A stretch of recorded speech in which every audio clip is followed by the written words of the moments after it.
All right. Today we're gonna go on Wikipedia.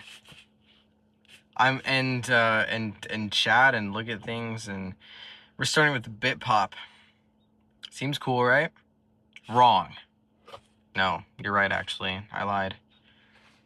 It's a type of electronic music, and it's a subgenre of chiptune music, where at least part of the music is made using sound chips, 8-bit or 16-bit computers and video game consoles. Pretty straightforward, yeah. So it's like hybrid chiptune. It's like chiptune, but not all that. You know, we want some other kind of stuff in there. You know, we don't want to get too chippy. Is what bitpop says. I love that name. Bitpop. History. One of the pioneers of bitpop music were I did go a little bit into this before, but it's a fun one to start on. You can see the purple link here. This is cool. I just found this. These people. Their intensive use of the Commodore 64's SID sound chip. Sick. So cool. And of course they're from Germany. All the good bleeps and bloops always sprouted from Germany. You know that's true. The band's logo displays a rotated version of the Eastern German motor company Webschaffung. Demoscene.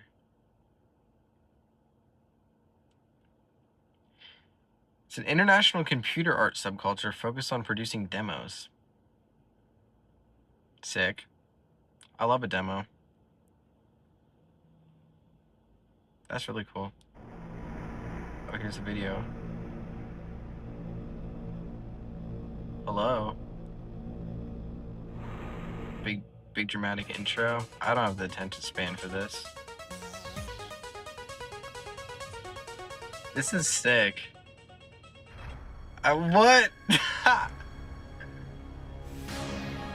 Wait, this is so cool. This is so sick. What? I hope the audio comes through in this.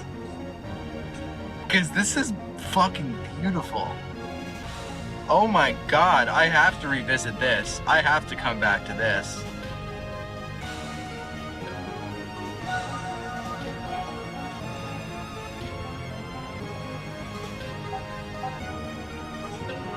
Everything that's happening here I enjoy thoroughly. That's incredible. That's so good. Wow, okay. Started with the home computer revolution, naturally. Huh. The subsequent advent of software cracking. That's so cool. Software sharing scenes. That's fun. So there's restrictions, there's competitions. Like, what can you do in this? That's so cool. Second reality. Display hacks. Earliest examples dating back to the early 1950s. Well, we gotta check that out. Oh, well, this is the whole last thing. Let's keep going in this little string. That appeared on the Apple II. That also makes sense. What, that was one of the Apple II was what, it's one of the more affordable, widespread home computers with a GUI, yeah, with a graphic interface. Did it have a graphic interface? I don't know, maybe not. Maybe did the graphic interface not come along until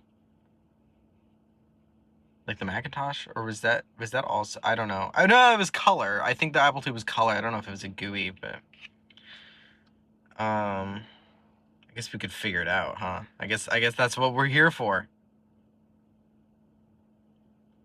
Let's see. Come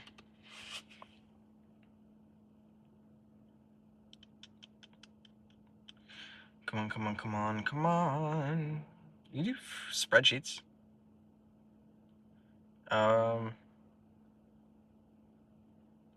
Software. I just want to see if it's a graphic interface or not. Oh, well, it has mouse paint. Oh, well, I guess that's not until... I don't know. Anyways, let's go back to this second reality. This is so sick. Atari began using a looping demo with visual effects and music to show the features of the Atari 400. As a demo scene style. That's so interesting. So, like, demo scene sort of predated, like, company's own demos. Is, I guess, what this is suggesting.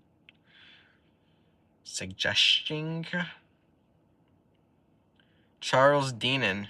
Love that guy. That's cool. Sound designer. Did a bunch of stuff, apparently. That's so cool. Hardware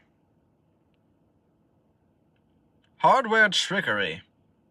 Culture. Parties. Whoa! Holy shit, that's so sick. What the fuck?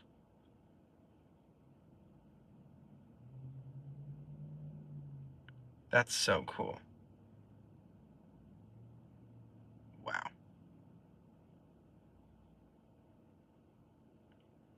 I would love to go back in time and just exist in one of these spaces. Just hang out. So cool. Music discs. Solo or side project? Oh wait, what are we on again? Oh, we're on set. Oh, we're back in the band. We're back in the I didn't mean to do that, but I guess we're here.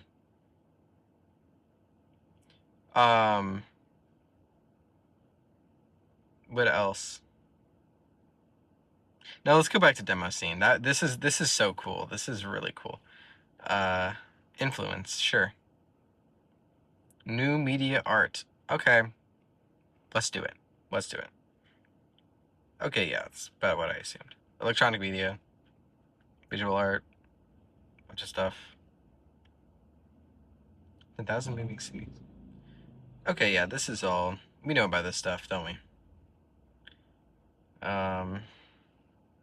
Performance art. What's performance art? Never heard of it. Whoa. Phenakistic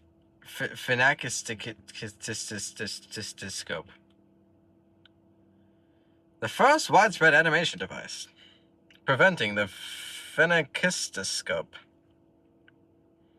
Oh, yeah, these things.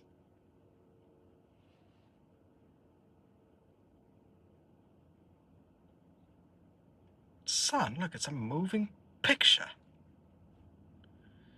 Family viewing animations in a mirror. So cool.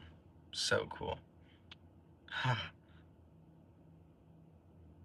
Trippy. That is really sick. That's so fun.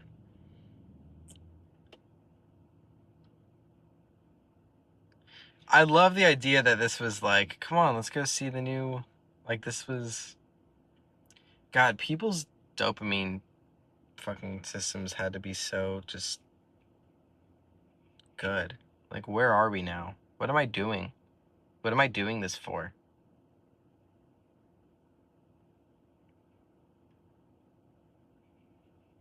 Scientific use.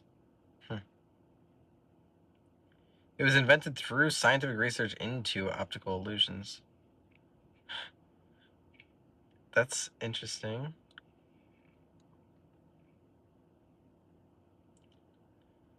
Can we not go to optical illusions? I want to go. It's not linked. Well, that's fun. Futurism. I know about futurism.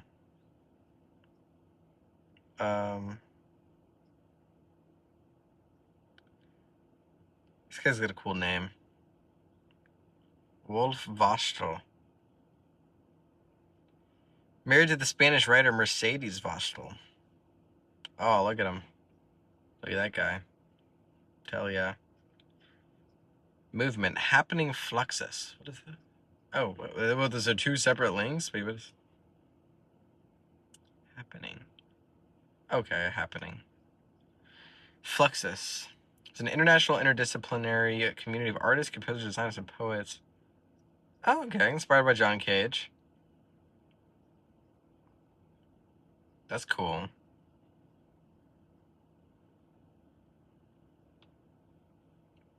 The most radical and experimental art movement of the 60s. Intermedia.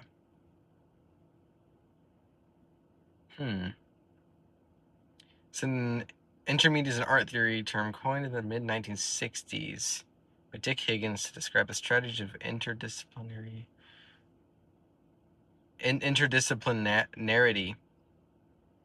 You know what I'm trying to say. Part of a global network of media that was expanding consciousness.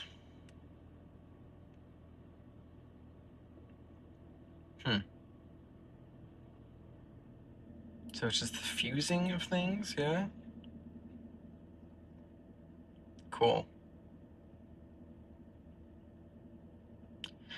There's an intermediate MFA at places and other places.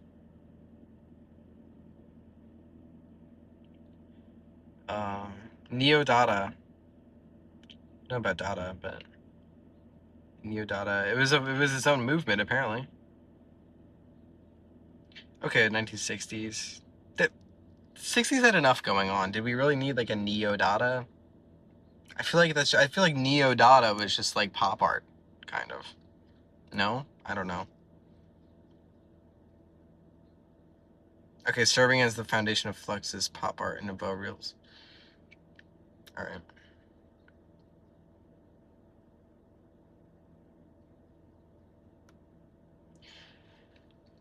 Abstract expressionism gets a lot of hate. But I can't lie, I love it. Just aesthetically, I love it. I love a lot of it. I've always been into it. Just inherently, sort of. And not in a pretentious way. At least to me. I don't know. You know what I'm not a big fan of is synthetic cubism. Okay, never mind. That's sick. I thought, what's the other... There's two cubisms, yeah? There's like the synthetic and there's something else.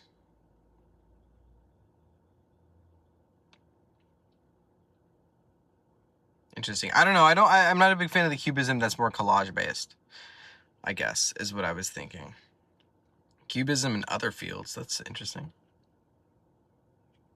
Poets. Cubist poets. How does that work? Love surrealism. Wallace Stevens.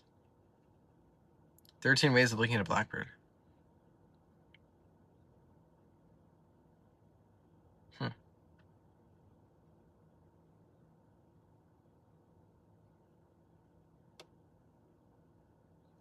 My dad likes Wallace Stevens. Cubism. Let's get out of here. Let's get the hell out of here. We gotta get the hell out of here.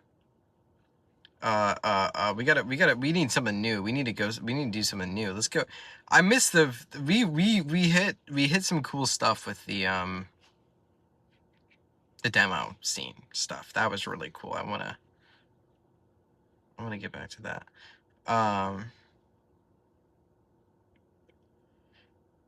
John Cage heavily influenced Fluxus, especially his notions that one should embark on an artwork without a conception of its end. And his understanding of the work is a site of interaction between artist and audience. I sort of agree with that. The process of creating was privilege over the finished product. I think that's a great way of working. I think it's difficult in practice.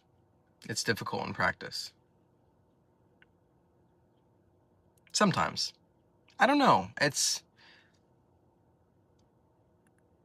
I often do find myself in complete flow, especially when I'm writing songs. I think when I'm writing songs and creating visual art, to just to a certain extent, it's very easy for me to completely live in the process and in the present and not necessarily focus. It's after I hit a certain threshold point with music, and I think song, it's like music when I'm writing and I'm sitting behind my computer, and it's like what I'm and it's its own Ableton session and its own file, and it's like, okay, this will be a song, and that's a finished product, and it's always lingering.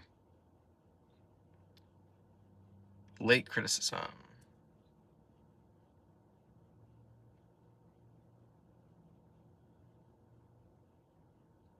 Care must be taken that Fluxus is not transformed historically from a radical process in presentational art into a traditional static and representational art. Interesting. Fluxus is different, man. Fluxus, you can't pin it down. You can't hang it on a wall. It's Fluxus. All right, who was a Fluxus artist? John Cage. Fine. We'll go to the John Cage Wikipedia. Okay, I don't know enough about John Cage. I really don't. Oh, okay. Here's something that's cool. Indeterminacy. Terminancy. This is cool stuff. This is good stuff. This is like the randomization of certain aspects of composition, no? Fun. But that's not what we're here for.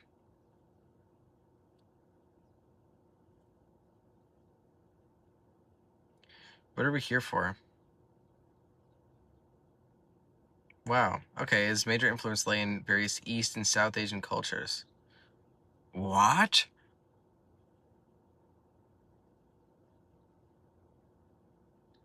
He was greatly influenced by East and South Asian cultures in the late 50s? And in the 60s? What? Zen Buddhism.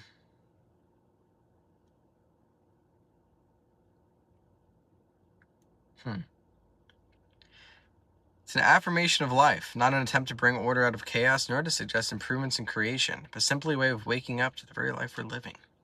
How profound. Cool. Cool.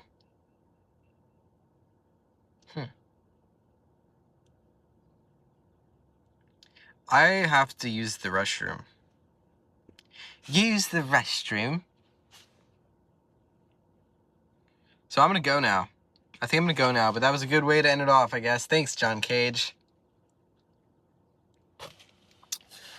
Like, comment, subscribe if you want more of this.